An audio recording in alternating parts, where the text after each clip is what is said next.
Video में हम human skeletons की बोन के एनाटॉमिकल स्ट्रक्चर्स को स्टडी करेंगे। तो इसके लिए सबसे पहले हम बोन्स को देख लेते हैं और साथ में इनकी बॉडी में पोजीशन भी। ये जो डायग्राम आपको नजर आ रही है इसके अंदर जितनी भी बोन्स हैं इनकी पोजीशन को सबसे पहले देखने की कोशिश करते हैं। राइट साइड पर जितने नाम्स हैं पहले उनको देख लेते हैं। सबसे ऊपर वाली हड्डी है क्रेनियम। क्रेनियम कहा जाता है सर की हड्डी को। और उसके बाद सेकंड बोन आ जाती है मैंडिबल। मैंडिबल होती है ठोड़ी, यानी कि आपकी ठोड़ी की जो बोन है। इसके बाद जो अगली बोन है वो है स्टर्नम। स्टर्नम कहा जाता है सीने की हड्डी को, यानी कि दरमियान वाली जो हड्डी होती है, रिब्स के दरमियान में जो बोन होती है उसको कहते हैं स्टर्नम। और उसके बाद रिब्स हैं जिनको पसलियां कहा जाता है। पसलियां दोनों साइडों पर होती हैं और तकरीबन 24 पसलियां इंसान के बॉडी के अंदर मौजूद होती हैं। और उसके बाद आ जाती है हमारी जो है कूल्हे की हड्डियां, जिनमें शामिल है पहली बोन आइलियम। आइलियम जो है वो कूल्हे की ऊपर वाला जो हिस्सा है वो बोन होती है। और इसके बाद आइलियम जहाँ पर खत्म होती है उसको कहा जाता है प्यूबिस। और इसके बाद जो इन दोनों आइलियम के दरमियान में जो बोन होती है उसको कहते हैं सैक्रम। और आइसियम जो है वो इन तीनों यानी कि आइलियम और प्यूबिस के जो नीचे वाला पार्ट होता है उसको कहते हैं आइस्कियम। अब चलते हैं हम अपनी हाथ की तरफ, हाथ की हड्डियों की तरफ। कार्पस कहते हैं कलाई की हड्डियों को, मेटाकार्पस कहते हैं हथेली की हड्डियों को, और फ्लेंचिस कहा जाता है उंगली के आखिरी हिस्से को, यानी कि उंगली की हड्डियों को। और इसी तरह हम चलते हैं पाँव की हड्डियों की तरफ। पाँव की जो ऊपर वाली हड्डियां होती हैं उनको कहा जाता है टार्सल्स। और उसके बाद जो तलवे की हड्डियां हैं उनको कहा जाता है मेटाटार्सल्स। और उंगली की हड्डियों को कहा जाता है फ्लेंजिस।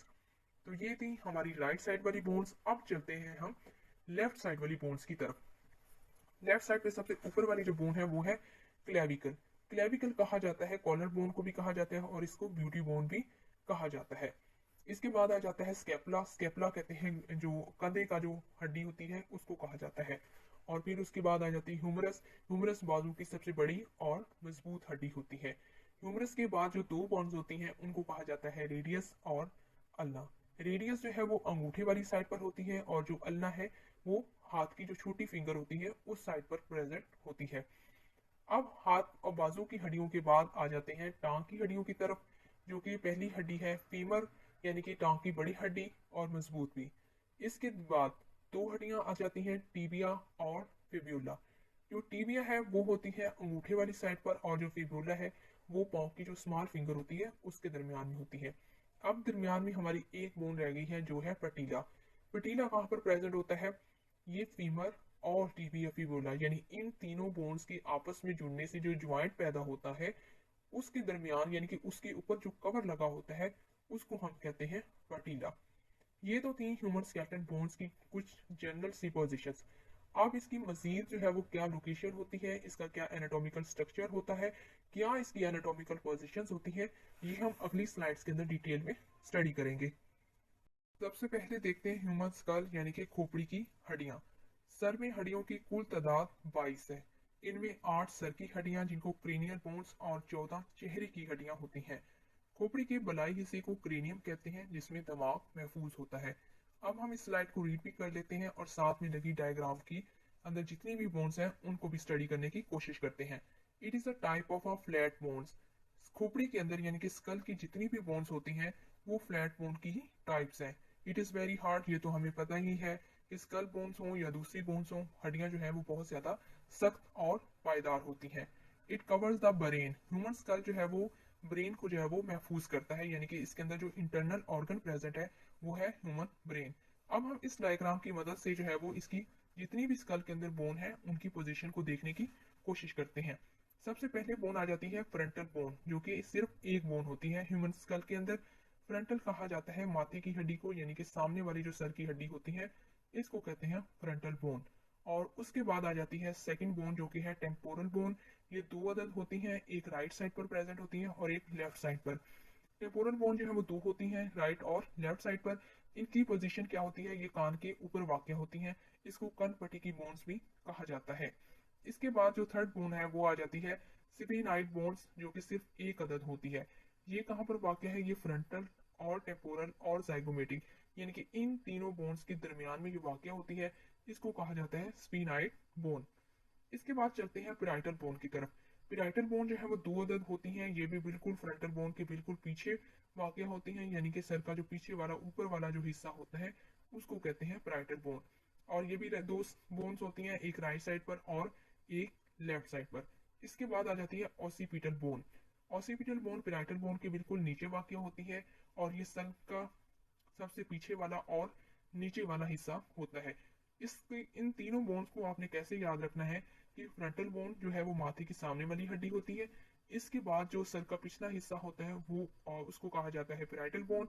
और उसके बाद जो नीचे वाला हिस्सा होता है सर का उसको कहा जाता है ऑसिपिटल बोन। अब इसके बाद आखिरी जो बोन आ जाती है वो है एथिमाइड बोन, जो कि एक अदद ही होती है। एथिमाइड कहाँ होती है? जहाँ पे हमारी ये जो आंख है, आंखों के जो हमारा ऊपर वाला हिस्सा है, यानी कि फ्रंटल बोन वाली जो पोजीशन है, उसकी जो इन साइड वाली पोजीशन है, यानी कि आपकी जो आंख है उसके ऊपर वाला जो हिस्सा है उसको कहा जाता है एथिमाइड बोन। ये तो थी स्कल की कुछ बोन्स। अब कुछ देख लेते हैं फेस की बोन्स। फेस की बोन में सबसे पहले जो बोन आ जाती है वो है नेजर बोन, जो कि आपको यहाँ पे ग्रीन कलर में नजर आ रही है। ये भी दो अदद बोन्स होती हैं। इसके बाद आ जाती है लैक्रिमल बोन। लैक्रिमल बोन कहा जाता है, ये भी आंख के अंदर वाली हड्डी को कहा जाता है। ये नेजल बोन के साथ बिल्कुल अटैच होती है और ये भी दो बोन्स ही ह्यूमन बॉडी में प्रेजेंट होती है। इसके बाद आ जाता है मैक्सिला बोन। मैक्सिला बोन भी दो बोन्स होती हैं और ये दांतों की जो जबड़ा, ऊपर वाला जबड़ा है, वहां पर प्रेजेंट होती है, यानी कि नाक और जबड़े के दरमियान वाला जो हिस्सा होता है वहां पर हमारी मैक्सिला बोन प्रेजेंट होती है। और इसके बाद आ जाती है हमारी मैंडिबल बोन, जिसको ठोड़ी की बोन भी कहा जाता है। और इसके साथ एक और बोन रह गई है जो कि है जाइगोमेटिक बोन। जाइगोमेटिक बोन जो है वो भी जो है दो अदद होती हैं, एक राइट साइड पर और दूसरी जो है वो लेफ्ट साइड पर। ये जो है वो मैक्सिला बोन के थोड़ा सा ऊपर वाक़ होती है। इसकी जो पोजीशन है वो इस तरह से होती है कि इसके साथ थोड़ी सी टेम्पोरल बोन भी अटैच हो जाती है और इसके साथ थोड़ी सी जो है वो फ्रंटल बोन भी अटैच होती है। नेक्स्ट बोन है स्टर्नम। स्टर्नम ये सामने सीने की दरमियान वाली हड्डी होती है। इसके साथ इतराफ से पसलियां रिब्स कार्टिलेज की मदद से जुड़ी हुई होती हैं। ऊपर क्लेविकल कंधे की जोड़ बनाने के लिए जुड़ी हुई होती है। अब हम इस स्लाइड को भी रीड कर लेते हैं और इसको समझने की भी कोशिश करते हैं। The sternum is a flat dagger shape bone. जो स्टर्नम है ये चिपटी और छुरी की तरह तेज किस्म की हड्डी होती है। सेकंड पॉइंट है located in the middle of the chest. ये सीने के दरमियान में जो है वो वाक़ होती है और इसके दोनों तरफ में रिब्स जो है वो मौजूद होती हैं। थर्ड एंड लास्ट पॉइंट क्या है कि along with the ribs the sternum forms the rib cage that protects the heart, lungs and major blood vessels from damage. ये सीने के दरमियान और सामने वाली हड्डी जो है ये मौजूद होती है। रिब्स और स्टर्नम मिलकर जो है वो रिब केज बनाते हैं, जो कि हमारी इंटरनल ऑर्गन्स की हिफाजत करती हैं, जैसे कि कौन कौन से इंटरनल ऑर्गन हो गए, दिल हो गया, फेफड़े हो गए और खून की नालियां वगैरह। आप देख लेते हैं स्टर्नम की एनाटॉमी क्या है। स्लाइड को रीड करने से पहले आप डायग्राम को समझने की कोशिश करें। ये जो स्ट्रक्चर आपको नजर आ रहा है ये है स्टर्नम का स्ट्रक्चर। स्टर्नम की पोजीशन तो आपको पता है कि ये सीने की सामने वाली हड्डी होती है और इसके दोनों ही तरफ में रिब्स लगी हुई होती हैं। ये जो स्टर्नम है इसके असल में तीन जो है वो हिस्से होते हैं। सबसे जो ऊपर वाला हिस्सा है इसको कहा जाता है मेनोब्रम, और दरमियान वाले हिस्से को कहा जाता है बॉडी, और आखिरी हिस्से को कहा जाता है जीफाइड प्रोसेस। जैसे कि आपको तस्वीर में भी जो है वो ऊपर लिखा हुआ सुपीरियर नजर आ रहा है और नीचे लिखा हुआ इंफीरियर, यानी कि जो उसकी ऊपर वाली पोजीशन है उसको हम सुपीरियर कह देंगे और जो स्टर्नम का नीचे वाला हिस्सा है यानी कि नीचे वाली जो पोजीशन है उसको हम इंफीरियर कहेंगे। अब ये मेरे ख्याल में जो है वो पोजीशन भी क्लियर हो गई है, सुपीरियर है और एक नीचे वाला इंफीरियर है। और स्टर्नम के तीन हिस्से हैं, मैनुब्रम ऊपर वाला हिस्सा, बॉडी दरमियान वाला और एंड वाला जीफाइड प्रोसेस। तो सबसे पहले देखते हैं मैनुब्रम के बारे में। मैनुब्रम के ऊपर जो है वो दो नोचेस लगी हुई होती हैं, एक राइट साइड पर होती है और एक लेफ्ट साइड पर। इन नोचेस को कहा जाता है क्लेविकुलर नोच और जगलर नोच। अब जो चीज है मैनुब्रम और बॉडी, इन दोनों के दरमियान में जो ज्वाइंट होता है या यूं कह लें जो लाइन लगी हुई होती है जो इन दोनों को सेपरेट करती है उसको कहा जाता है स्टर्नल एंगल। और उसके दरमियान में जो आपकी बॉडी होती है यानी कि स्टर्नम की बॉडी वाक़ होती है और एंड वाले हिस्से को हम कहते हैं जीफाइड प्रोसेस। अब चलते हैं स्लाइड को भी रीड कर लेते हैं और जो पॉइंट्स हमारे रह गए हैं उनको भी डिस्कस करते हैं। The sternum is composed of the three parts, the manubrium, the body and the xiphoid process. The manubrium, first one, also called the handle, is located at the top of the sternum.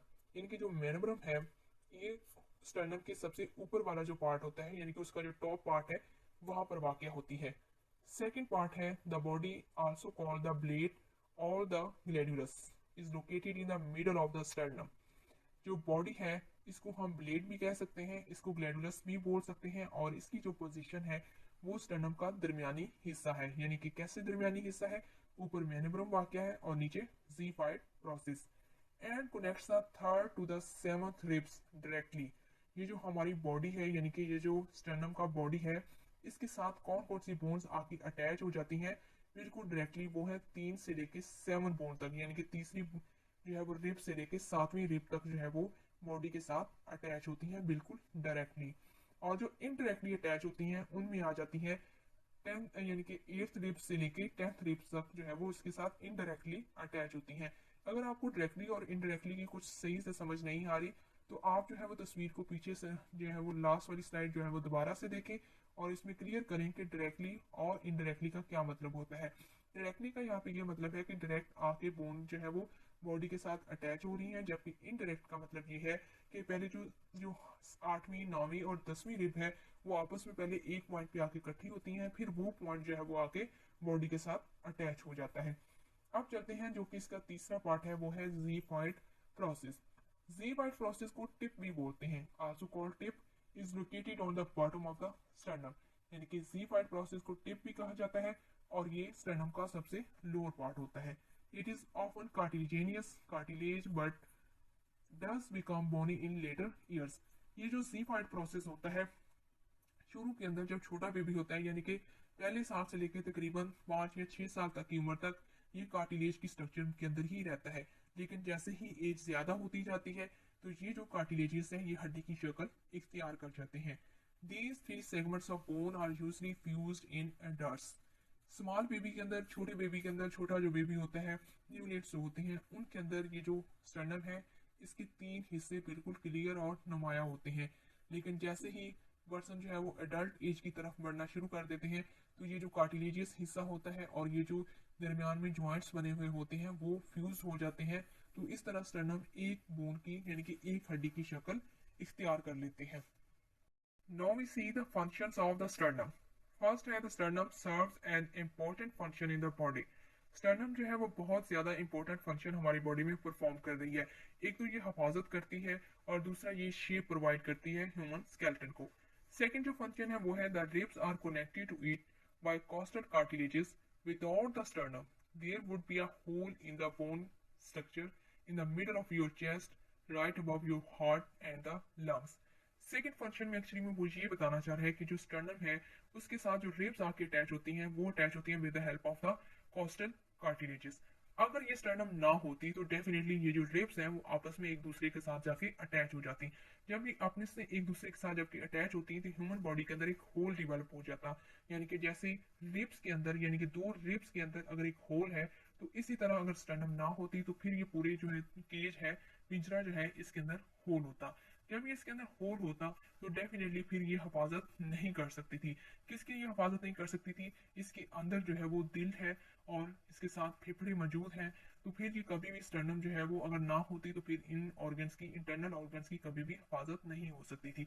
तो इस तरह ये point clear हो जाना चाहिए कि sternum का जो सबसे मेजर रोल है वो है इंटरनल ऑर्गन्स की हिफाजत करना, स्पेशली हार्ट